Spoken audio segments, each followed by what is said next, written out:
You rolling?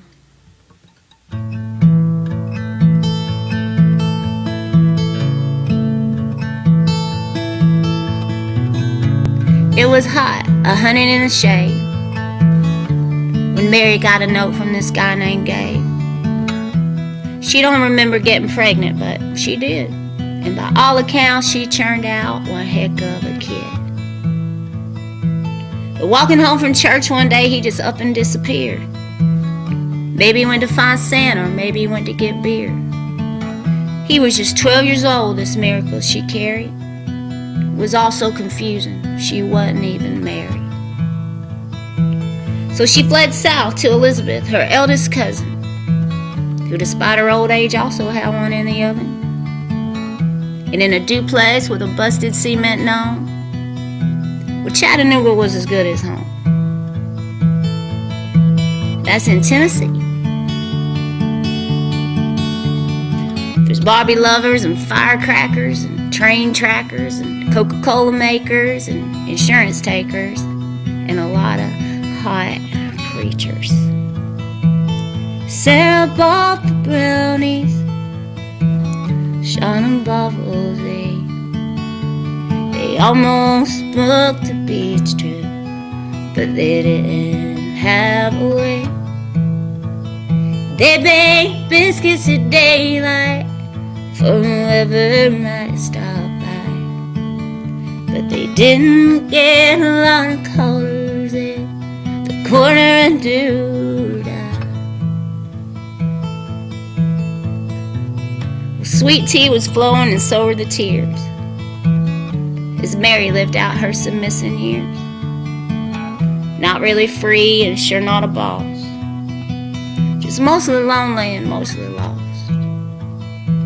Wherever Jesus was and whatever God had in mind, she hoped her boy was out there somewhere having a good time, 'cause chance just seems to fall out of the sky, and that's if you're lucky and the weather is dry.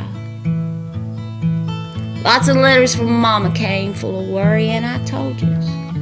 She curled up on the couch and watched still magnolias. She baked a cake and baked a ham. She opened an account on Instagram, 'cause that's what you did back then. Mary was a good old gal. She didn't deserve this shit. She wrote her lines out one at a time, and she didn't complain one bit. She saw Sinead cover Loretta on Saturday Night Live, like every good virgin does. But she spent most of her time just sitting around and wondering where in the hell Jesus was. Sarah bought the brownies, shining bubbles, they almost booked a beach trip, but they didn't have a way. They baked biscuits at daylight for whoever might stop by, but they didn't get a lot of colors at the corner of doodah. Well, time went by like molasses, so she signed up for some classes. But it seemed there were no real answers. Just a lot of fast food and raunchy dancers. And things everywhere were the worst kind of wild. She knew in her gut they were coming for her child.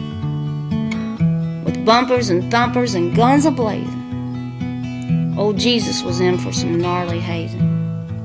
Frat boy hazing, that is, the worst kind. She thought, oh my God, what have I done? He's a bottle of milk and all the love inside him is mine. They're gonna kill my baby.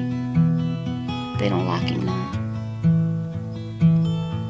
So she cut off all her hair. She thought she might could get there if they would just mistake her for a man. It looked kind of mod. It probably wouldn't please God, but she had to have some kind of plan. It turns out there are no fish at the end of a lightning rod. The worst thing you can grow up to be is the Son of God. And I'm not sure there's anything anybody can do when People will kill you even when there's nothing wrong with you. So come and gather around me, friends, all my contemporary peers. And I'll tell you all the story of Mary, the submissing years.